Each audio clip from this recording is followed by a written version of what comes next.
नमस्कार, मैं रवि आप सभी दर्शकों का बहुत बहुत स्वागत और अभिनंदन करता हूं अपने कार्यक्रम संत संदेश में। यह वह कार्यक्रम है जिसमें आप सभी दर्शकों की जिज्ञासाओं को लेकर के हम आते हैं और प्रयास करते हैं कि उसका समाधान किया जा सके। बड़े ही हर्ष का विषय है कि आज हम सबके बीच में परम पूज्य दानेश्वर जी महाराज हैं। तो सबसे पहले आइए स्वागत और अभिनंदन करते हैं पूज्य महाराज जी का। महाराज जी, आपको बहुत बहुत स्वागत और अभिनंदन है। मेरी पहली जिज्ञासा ये है महाराज जी कि आपका महज 14 वर्ष की उम्र में आपने कथा प्रारंभ कर दिया था, तो धर्म की तरफ रुचि कैसे हुई महाराज जी इतने अल्पायु में ही? सबसे पहले सबको प्रणाम, जय श्री राम। मैं 9वीं क्लास में था जब पिताजी वृंदावन गए और वृंदावन जाने के बाद वहाँ से पुस्तक लेके आया और पुस्तक लेकर के आने के बाद कहे कि बेटा ये भागवत जी की पुस्तक को अच्छे से पढ़ना और जितना जल्दी हो सके आप श्रवणपान लोगों को कराना। 6 महीने के भीतर ही मैंने श्रीमद् भागवत महापुराण के लगभग 10,000 से भी ज़्यादा श्लोकों को हृदय में किया, कंठ में किया। उनके बाद श्रीमद् भागवत महापुराण को प्रारंभ कर दिया। तो पिताजी के जो ग्रंथ लाए थे महाराज जी, उसकी शुरुआत जो है वहीं से हुई महाराज जी आपकी? जी। जो धर्म के प्रति आपकी रुचि पैदा हुई वो वहीं से शुरू हुई? नहीं, धर्म के प्रति मेरी कोई रुचि नहीं है, कोई भी निष्ठा नहीं है, क्योंकि श्रीमद् भागवत महापुराण को ही ज़्यादातर मैंने पढ़ा और एकदम तटस्थ भाव से देखा, जाना, समझा। और अन्य ग्रंथों की अपेक्षा भागवत वरिष्ठ हैं और जितने भी शास्त्र हैं वो छोटे हैं, भागवत ही बड़े हैं। आप ग्रहण कितना करते हैं वो महत्वपूर्ण होता है महाराज जी। जैसे कोई भी ग्रंथ अगर ले तो उसमें से आप कितनी सकारात्मक चीज़ों को ग्रहण करते हैं वो ज़्यादा महत्वपूर्ण होता है। तो जैसे धर्म और परम धर्म की बात आप कर रहे हैं महाराज जी, तो क्या फ़र्क है धर्म और परम धर्म में? धर्म प्रोजित कैतवत्र परमो धर्म निरूप्यते, श्रीमद्भागवत महापुराण में वेद व्यास जी महाराज ने लिखा है। और उसमें कहा कि धर्म प्रोजित कैतव, कैतव का अर्थ होता है कपट। जिसमें कपट हो उनको धर्म कहा जाता है, लेकिन जिसमें कपट ना हो उनको परम धर्म कहा जाता है। जितने भी और ग्रंथ बनाए हैं श्री वेद व्यास जी ने, सब में कपट हैं, माने सब में धर्म का निरूपण उन्होंने किया। परंतु श्रीमद् भागवत महापुराण में धर्म का नहीं परम धर्म का निरूपण किया है। परमो धर्म निरूप्यते, श्री वेद व्यास जी ने लिखा है। और इसी के चलते श्रीमद् भागवत महापुराण जो है वो मेरे हृदय में है, इसलिए परम धर्म भी हृदय में है। धर्म में कोई निष्ठा नहीं है, कोई रुचि नहीं है। और सबसे बड़ी बात यह है, फलाभिसंधि कहता हूँ कारणम, बगैर फल की इच्छा किए बगैर फल की आशा करना ही कपट है। अन्य शास्त्रों में, अन्य ग्रंथों में फल की आशा करी गई है, लेकिन श्रीमद् भागवत महापुराण में कहीं पर भी फल की आशा नहीं की गई है। इसलिए वो श्रेष्ठ है, इसलिए परम धर्म श्रेष्ठ है धर्म की अपेक्षा। तो बगैर फल की इच्छा किए महाराज जी कर्म कैसे किया जा सकता है? आज अगर हम परिप्रेक्ष्य में देखें जो है, जिस तरह से हम सब लोगों को कहा गया है कि ईश्वर जीव अंश अविनाशी चेतन अमल सहज सुख राशि। हम जितने भी हैं यहाँ के, एक जन्म के लिए तो कोई सुरेश का बेटा महेश रमेश का बेटा हो सकता है, लेकिन जन्म जन्मांतर के हमारे यदि कोई पिता हैं तो हमारे भगवान ही हमारे पिता है। जैसे रात का होना सही है, दिन का होना सही है, और स्त्री पुरुष का होना सही है, दुख का होना सही है, सुख का, हानि का, लाभ का इत्यादि सब आपको सही लग रहा है। माने भगवान का होना भी सही है और भगवान का हमारा पिता के रूप में होना भी सही है।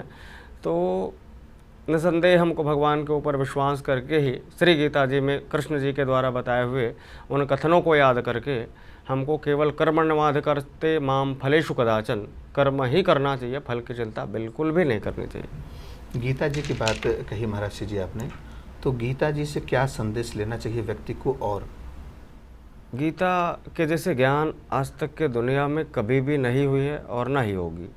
सबसे बड़ी बात तो ये बता दूं कि ये जो श्री गीता जी हैं वो भगवान के कंठ से निकली, भगवान के मुखारविंद से निकली। और ये जो गीता है वो दुनिया की जितनी भी जो विडंबनाजनक परिस्थिति हैं उनसे निजात दिला देने का एकमात्र साधन है। दुनिया में जितनी भी समस्याएं हैं उनका अंत केवल और केवल गीता का ज्ञान है। तो उस ज्ञान को हम चाहेंगे महाराज जी कि आप हमारे दर्शकों को बताएं कि इस पथ पर अगर आप चलें, बहुत संक्षिप्त में और बहुत सरल तरीके से बताएं महाराज जी, क्योंकि गीता को आपने कंठस्थ याद भी किया है और गीता पर अच्छी महाराज जी आपने रिसर्च भी किया है, तो हम चाहेंगे कि हमारे दर्शकों को आप बताएं। श्री गीता जी में जो कृष्ण जी हैं वो श्री अर्जुन जी को एक धर्म के लिए, परम धर्म के लिए पिता, जब कृष्ण जी और श्री अर्जुन जी दोनों रथ में बैठे हुए थे, भगवान कृष्ण खड़े हो गए, चरणों में अर्जुन जी बैठे थे। अर्जुन ने कहा कि कृष्ण, ये मेरे पिता है जिनको आप मारने के लिए बोल रहे हो, ये पितामह है, ये गुरु है, कृपाचार्य है। अरे छोटे बचपन में मुझे बहुत सारे कार्यों को सिखाए हैं, मेरे गुरु हैं, पिता है, पितामह है, आप कह रहे हो इनको मारूं मैं, इनको भला कैसे मार सकता हूँ। भगवान कृष्ण ने कहा, यदि धर्म के विपक्ष में पिता, पितामह, मामा कोई भी हो, यदि धर्म के खिलाफ हो तो उनको मारना सहज है, सरल है, और धर्म के लिए उनको मार ही देना चाहिए। जैसे कि मृत्यु दो प्रकार के कहे गए हैं। मृत्यु जैसे कोई गांव गली शहर में जाकर के कोई व्यक्ति किसी को मार डालता है तो उनको जेल मिलता है। वही मर्डर, वही मृत्यु भारत और पाकिस्तान के बॉर्डर में भी होता है, लेकिन वहाँ वीरता का पुरस्कार दिया जाता है, परंतु यहाँ जेल दिए जाते हैं। मृत्यु दोनों जगह हुआ, लेकिन एक धर्म के लिए मरा और दूसरे अपने कर्म के लिए मरा। धर्म के लिए मारा जा सकता है, स्वयं के कर्म के लिए बिल्कुल भी नहीं मारा जा सकता है। तो महाराज जी, जैसे सनातन धर्म और धर्म दोनों शब्दों को अगर अलग से देखा जाए तो इन दोनों में क्या फ़र्क है? सनातन एक अलग चीज़ है और धर्म भी एक अलग चीज़ है। जिस प्रकार से ये इतनी अविद्या, संकीर्ण मानसिकता लोगों में भर गई हैं कि लोग कहते हैं जो राम है वही श्याम है, ऐसी बातें भी लगातार चलती रहती है। भगवान भगवान होता है, जो राम है वही कृष्ण है, जो कृष्ण है वो राम है। भाई राम यदि कृष्ण हो सकता है तो उनको कृष्ण बन के आने की आवश्यकता नहीं पड़ती, और कृष्ण यदि राम हो सकता है तो राम बन के आने की आवश्यकता उनको नहीं पड़ती। हो सकता है हमारे भगवान एक ही हो, उनकी लीलाएं अलग अलग युगों में रही हो। वो रही, एग्जैक्टली रही है जी, इसीलिए ऐसा हुआ है। भगवान 24 अवतार अपना ग्रहण किए हैं जी। परंतु जो काम रमेश कर सकता है वो सुरेश नहीं कर सकता है, और जो सुरेश कार्य कर सकता है वो रमेश नहीं कर सकता है। रमेश रमेश ही रहेगा, वो सुरेश नहीं बन सकता, और सुरेश सुरेश ही रहेगा, रमेश नहीं बन सकता। तो इसमें जो अंतर हम जानना चाह रहे थे महाराज जी, जो तुलनात्मक रूप से अध्ययन हमारे जो तरीका जो हमारे दर्शक सुन रहे हैं, तो वो धर्म और सनातन धर्म, उसका मूल जो अंतर है वो जानना चाह रहे हैं, तो उसको थोड़ा सा बताएं। जो मेरी निजी विचारधाराएं हैं और कुछ मैंने जो पढ़ा उनके मुताबिक जो सनातन हैं वो केवल और केवल भगवान के ही स्वरूप को ही कहा गया है। और ये जो धर्म है, क्योंकि धर्म दो प्रकार के कहे गए हैं और भगवान का कोई प्रकार है। सनातन माने स्वयं भगवान को ही सनातन कहा गया है, और धर्म एक अलग ही प्रक्रिया है। दोनों की प्रक्रियाएं अलग अलग हैं महाराज जी। पूज्य महाराज जी, गौ संरक्षण को लेकर के आपकी क्या योजना है? क्योंकि आप श्री के द्वारा भारत में ही नहीं बल्कि भारत के हर कोने में गौ संरक्षण संवर्धन को लेकर के बहुत बड़ा अभियान चलाया जा रहा है। तो उस अभियान के बारे में ही हम जानना चाहेंगे महाराज जी। क्योंकि देखिए, गौ माता के बारे में कहा जाता है कि 33 कोटि देवी देवताओं का उनमें वास है, और देखा जाए तो महाराज जी चलती फिरती मंदिर है वो। तो उसकी योजना क्या है महाराज जी? बहुत अच्छा प्रश्न किया रवि जी आपने। मैं महज अभी कुछ दिन पहले ही सन 2016 के दिसंबर के महीने में छत्तीसगढ़ में बेमेतरा जिला नांदघाट के पास एक मगरघटा नामक गांव है। जी जी। पूरा स्टेट छत्तीसगढ़ को पता है। गौ माता को राजमाता बनाने के लिए, गौ माता के गोबर को सरकार द्वारा खरीदे जाने के लिए, और गौ माता को राजमाता बनाने के लिए। राष्ट्रमाता या राजमाता महाराज जी? नहीं, देखो, पहले व्यक्ति को चाहिए कि अपना घर पहले सुधारे। हम छत्तीसगढ़ के लाल हैं तो हम सोचेंगे कि छत्तीसगढ़ की राजमाता पहले बन जाए, बाद में राष्ट्र। क्योंकि राष्ट्रमाता एक, हमको भी लगता है कि वृहद वातावरण है, एक वृहद कार्य है, परंतु जो राजमाता है वो राज्य सरकार के द्वारा हो सकता है। इसलिए राजमाता कहीं बन जाए, ऐसी हमारी मांग थी। और जो चौथी प्रकल्प हमारी सरकार से मांग थी वह प्रत्येक गौपालकों को, प्रत्येक गौ माता के पीछे प्रत्येक दिन का 50 रुपये आप दो, ताकि गौ एक स्वरोजगार के रूप में लोगों के अंदर चले जाएं और खूब मैया का सेवा हो। ये अनशन हमने 10 दिनों तक के बिना अन्न जल के किए रवि जी, छत्तीसगढ़ में। और उनके बाद से लेकर के अब तक केवल गौ माता के लिए ही, और गौ माँ प्रेम क्रांति की पदयात्रा भी चल रही है। और उसमें आपको एक बात बताऊं, आपके माध्यम से जितने दर्शक हैं, सारे सब बंधुओं को ये बताना चाहूँगा कि 2016 से लेकर के आज 2023 तक के 13,000 से भी अधिक लोगों का गौ माँ प्रेम क्रांति पदयात्रा में सक्रिय सदस्यता के रूप में उनका जोड़ना हो गया है। 13,000 लोगों का, 13,000 लोगों का आपके इस अभियान में जी। और ये 13,000 लोग भी हमें लगता है कि एक समय में वो राज्य का नक्शा ही नहीं, अपितु वह पूरे भारत का नक्शा बदलने में सर्वसमर्थ दिखेगा, रहेगा। क्योंकि इन 13,000 लोगों को साधारण नहीं बनाया गया है। वो 13,000 जितने भी धार्मिक लोग हैं, गौ माता के भक्त हैं, उन सबों को एक परम धर्म का पाठ पढ़ाया गया है।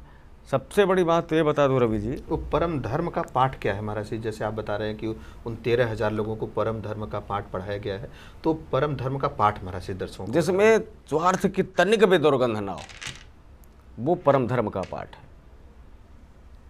ऐसे जैसे जितने भी अभी देखें कि अपने लिए, अपने पिता के लिए, अपने पुत्र के लिए, अपने माता के लिए, अपने आश्रम के लिए और अपने जीवनचर्या के लिए, अपनी जीवन संगने के लिए, इस प्रकार से 13,000 लोग ऐसे हैं जो गौ माता के लिए प्रत्येक क्षण जान देने के लिए लगे हैं रवि जी। वो यदि आधी रात 12 बजे यदि दानेश्वर दास कहीं कह दे, तो हमको अपने हनुमान जी के ऊपर विश्वास है कि 13,000 लोग वो तत्काल ही अपनी माँ के लिए, हमारी माँ के लिए, वो प्राण भी देने के लिए तैयार है। तो संवर्धन संरक्षण के लिए प्राण देने की जरूरत कहाँ है महाराज जी?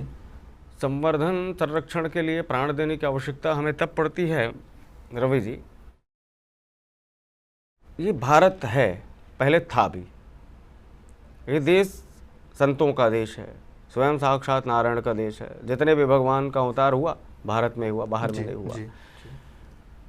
लेकिन ये जो भारत है, उसी भारत में एक बार महाभारत हो गया था, आपको स्मरण होगा। जी जी। वो महाभारत हुआ था, इसके जस्ट पहले हम लोग जिक्र भगवान कृष्ण और अर्जुन जी का कर रहे थे जी। वो महाभारत हुआ था तख्त और ताज को लेकर के। और आज तो भारत है अभी, परंतु महाभारत भी होगा। इस देश में 2-5 लाख साधु संतों और धर्माचार्यों की संख्या नहीं, 50 लाख से भी ज़्यादा धर्माचार्य और संतों की यह भूमि है। और एक संत कब इस देश में ऐसी परिवर्तन की भूमिका निभा दे, इनकी कोई गारंटी नहीं है। यदि कहीं एक बार जो महाभारत हुआ वो तो आपकी भूमिका को देख रहा हूँ महाराज जी की वो भूमिका आप निभा सकते हैं। नहीं, मैं सभी के चरणों का दास हूँ। गौ माता की यदि कृपा हो, हनुमान जी की कृपा हो, तो हमेशा पीछे रहने के लिए मैं तैयार हूँ। और बताना ये चाह रहा था रवि जी कि जो महाभारत पहले हुआ था वो महाभारत तख्त और ताज के लिए हुआ था, और ये जो महाभारत होगा वो सत्य और अहिंसा को लेकर के होगा। क्योंकि भारत संतों की भूमि है, कृष्ण की भूमि है, राम की भूमि है। ऐसी भूमि में गौ माता का वध हो, वैध तरीके से हो रहे हों चाहे अवैध तरीके से हो रहे हों, तो ये सर्वथा अन्याय है। और आप सब लोग भी अनुभव करेंगे कि गौ माता छत्तीसगढ़ की राजमाता बहुत जल्दी ही बनेगी। मेरी बहुत बहुत शुभकामनाएं हैं महाराज जी की। अगर ऐसा होता है तो ये देश और दुनिया के लिए एक आदर्श साबित होगा। यह कानून अगर होता है तो ये सबके लिए आदर्श होगा, और हर राज्य इसको करने के लिए कहीं ना कहीं जो है मजबूर भी होंगे। लेकिन इसकी ज़रूरत ही क्यों पड़ रही है महाराज जी? हम कथा के माध्यम से, जैसे आपने साधु संतों कथावाचकों की बात की, तो इतनी कथाएं हर जगह हो रही हैं, तो क्या अब पब्लिक भी आती है उन कथाओं में हजारों लाखों की संख्या में, तो क्या हम उनको प्रेरित नहीं कर सकते हैं? हम उनको ये नहीं बता सकते हैं कि ये गौ माता इतनी हमारे लिए जो है कि आदर्श है, हम भगवान को पूजते हैं, ये साक्षात भगवान हैं, तो कहीं ना कहीं हमारी भूमिका तो महाराज जी कम नहीं है। नहीं रवि जी, कहीं ना कहीं जो सामाजिक परिस्थिति हैं वो हमको ऐसा लगता है कि जैसे लोग कहते हैं कि फलाना कथा करने के लिए फलाने आए तो ब्रेन का वास हो गया। आज पूरी दुनिया में ऐसी तबाही चल रही है कि ब्रेन वास नहीं, नोज भी वास हो गया है। और जो गोबर है उनको अब लोग गोबर भी कहने लग गए हैं। जो गोबर है उनको लोग गोबर भी कहने लग गए। और सबसे बड़ी बात तो ये बता दूं कि उस गोबर में जहाँ पर महालक्ष्मी जी रहती है, निवास करती हैं, उसी गोबर में आपको दुर्गंध भी आना शुरू हो गया। तो ये तो ब्रेन तो वास हो ही रहा है साहब, तो नोज भी वास होने लग गया है। जब हमारी परिस्थिति इतनी है, चाहे आप भीड़ लगा लो ना, कितनों भी भीड़ लगा लो, कितनों भी कथा कहो, कितनों भी कुछ भी कर जाए, इससे कुछ होने वाला नहीं है। जो माइंड में चल रहा है, जो हमारे दिमाग में है, और कहीं ना कहीं ये मान के चलो इनके लिए हम ही जिम्मेदार हैं रवि जी। इसलिए हम जिम्मेदार हैं क्योंकि हम कथा कह रहे हैं केवल इसलिए कि रामचरितमानस की सुंदर महामंत्रात्मक चौपाई मुझे याद आती हैं कि बेच ही वेद धर्म दोहे ले ही। वेद को बेचा जा रहा है और धर्म को दूहा जा रहा है, बस इनसे ज़्यादा और कुछ भी नहीं है। यदि कहीं ऐसी परिस्थिति रहती कि अपने से ज़्यादा, स्वयं से ज़्यादा यदि धर्म की चिंता, परम धर्म की चिंता यदि लोगों को होती, संतों को होती, महात्माओं को होती, अन्यथा जितने भी सनातनियों जिनको हम कहते हैं, यदि उनको होती तो अपनी माँ को कोई कैसे मार सकता था। आवाज़ मर रही हमारी माँ।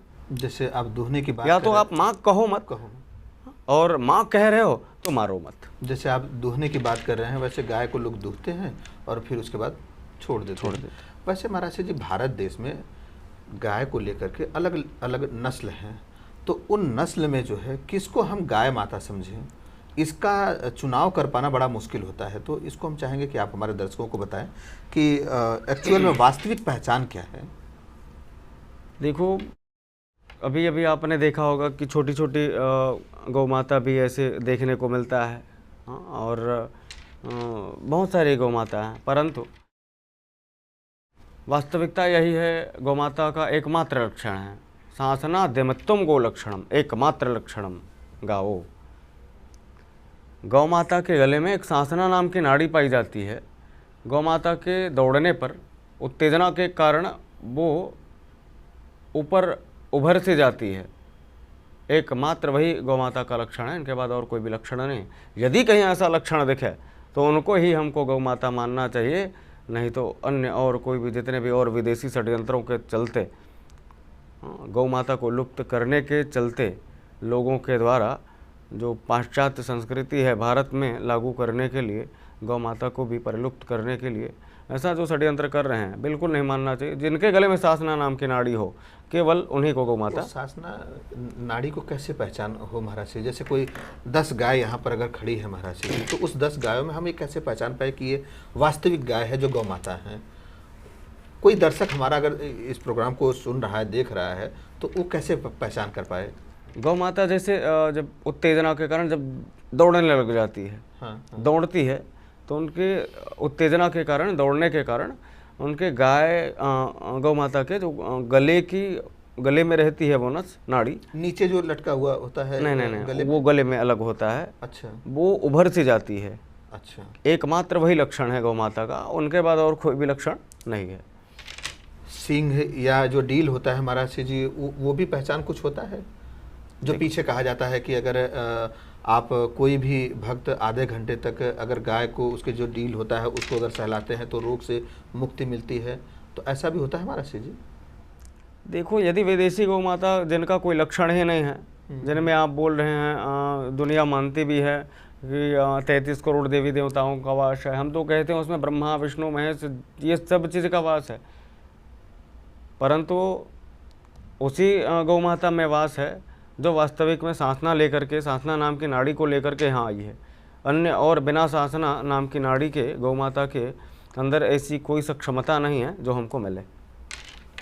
जैसे हम भी सुनते आ रहे हैं, देखा भी हमारा जी कि अगर आपके घर में गंगा जल नहीं है और अपने घर को पवित्र करना, शुद्ध करना चाहते हैं, तो ऐसा भी कहा जाता है कि गौमूत्र से अगर घर में छिड़काव कर देते हैं गौमूत्र का, तो आपका घर जो है पवित्र हो जाता है। बिल्कुल। इतना हम जानते हैं। गोबर के बारे में साक्षात जैसा आपने बताया महाराज जी, लक्ष्मी जी का वास होता है। इन सब चीज़ के जानबूझ करके महाराज जी आज गौ माता की इस दुर्दशा के पीछे जो है, हम जिम्मेदार किसको मानते हैं हम उस चीज़ पर नहीं जा रहे हैं, लेकिन व्यक्ति को ऐसा करने से बचे, उसके लिए मैं चाहूँगा कि हमारे दर्शकों को संदेश दें। सबसे बड़ी बात तो रवि जी आपने कहे कि जिम्मेदार हम किसी को नहीं मानते, और मेरा मानना है कि मैं भी यहाँ बैठा हूँ तो मैं भी जिम्मेदार हूँ। आप भी यहाँ बैठे हैं और गौ माता का वध यदि सुन रहे हैं तो आप भी जिम्मेदार हैं। सरकार सुन रही हैं तो सरकार भी जिम्मेदार है, और अपोजिशन यदि सुन रहे हैं तो वो भी जिम्मेदार है। माने ये मान के चलो, यदि हमारे शास्त्रों ने बताया कि हिंसा 3 प्रकार के हैं, कर्ता हिंसा, कारिता हिंसा, अनुमोदिता हिंसा। कर्ता हिंसा उनको कहते जो करा जाए, कारिता हिंसा उनको कहते जो करवाया जाए, अनुमोदिता हिंसा उनको कहते हैं जो न करा जाए न करवाया जाए, परोक्ष रूप से जिनमें उनका अनुमोदन होना हो, वो अनुमोदिता हिंसा है। हम बैठे यहाँ पर भले ही हैं, लेकिन कहीं ना कहीं श्रवण यदि कर्ण में ये बातें आई, कान में ये बातें आई, तो ये पक्का है कि वो पाप तो हमारे ऊपर हमला करेगा ही। गौ माता से अलग महाराज जी, जैसे अभी बात हम लोग कर रहे थे कि इसमें संत भी हैं, कथावाचक भी हैं, और भी लोग हैं जो संगठन हैं, तो महाराज जी मेरे दिमाग में अभी ये बात आई कि कथावाचक और संत में ये फ़र्क क्या है? ये कथावाचक जो है, कथावाचक वो कथा के बदले वो धन ले सकता है, परंतु संत धन नहीं ले सकता है। संत हम उसको कहते हैं जे जना स्वयं दंड ते संत। कोई भी व्यक्ति हो जो स्वयं को दंड देता हो वो संत है। संत की इससे बड़ी परिभाषा ये दुनिया में कहीं पर भी नहीं मिलेगी, और ये ऐसी साधारण परिभाषा नहीं, ये शास्त्र की परिभाषा है। जो स्वयं को दंड दे वो संत है। अब महाराज जी, अब हम बात ये कर रहे थे कि गौ माता को लेकर के, धर्म को लेकर बात किए, सनातन धर्म को लेकर के बात किए, आप श्री जी के बारे में बात किए। आपका जो हमने देखा है महाराज जी कि सितंबर 1987 में आपका जन्म होता है बेमेतरा में। तो जन्म के बाद महाराज जी आपकी शिक्षा दीक्षा और बचपन के बारे में हम जानना चाहेंगे, हमारे दर्शक जानना चाहेंगे, तो उसके बारे में अगर कुछ बताएं महाराज जी। मैं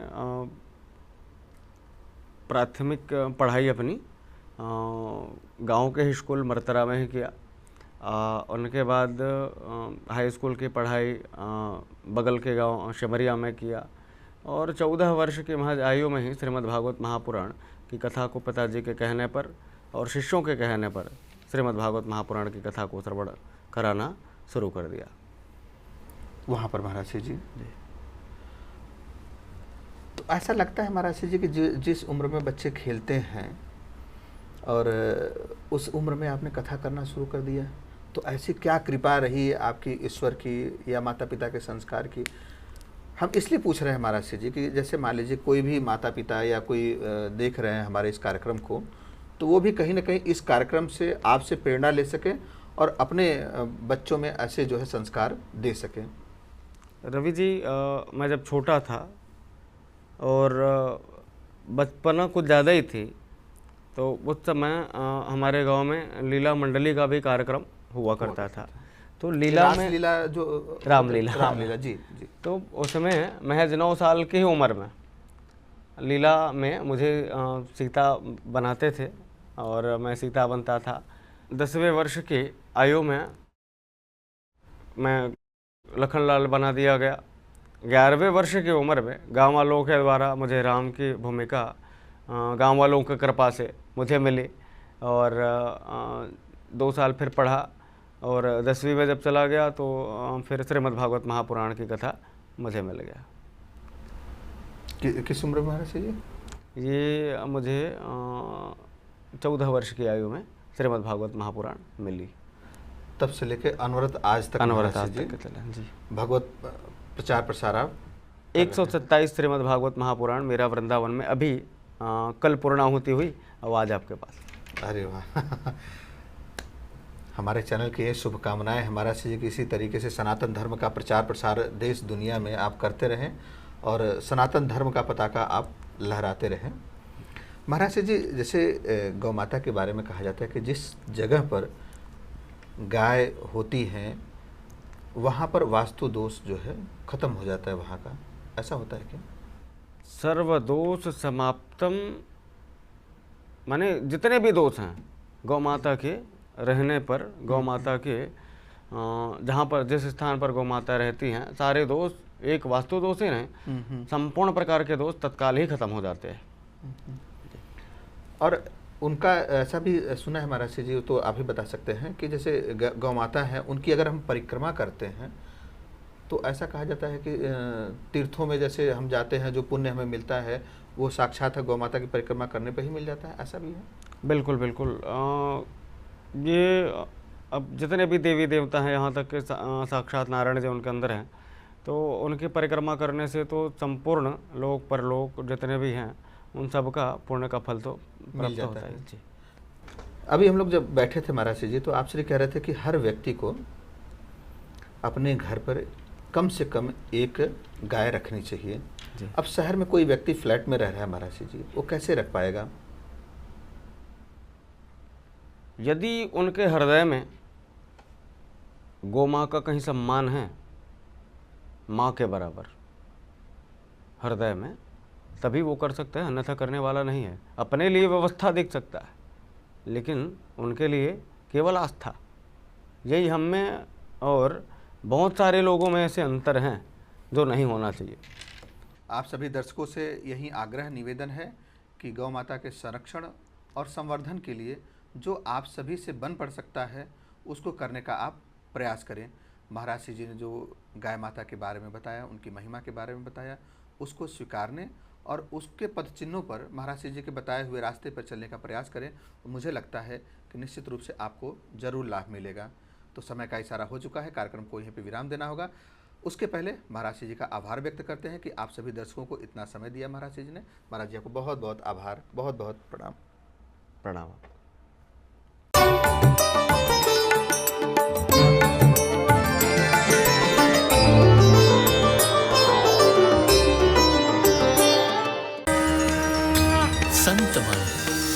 आप हमारे संत वाणी चैनल को सब्सक्राइब करें, वीडियो को लाइक करें, शेयर करें और हाँ, बेल आइकन पर क्लिक करना बिल्कुल ना भूलें ताकि हमारी किसी भी वीडियो की सूचना सबसे पहले आपको मिले।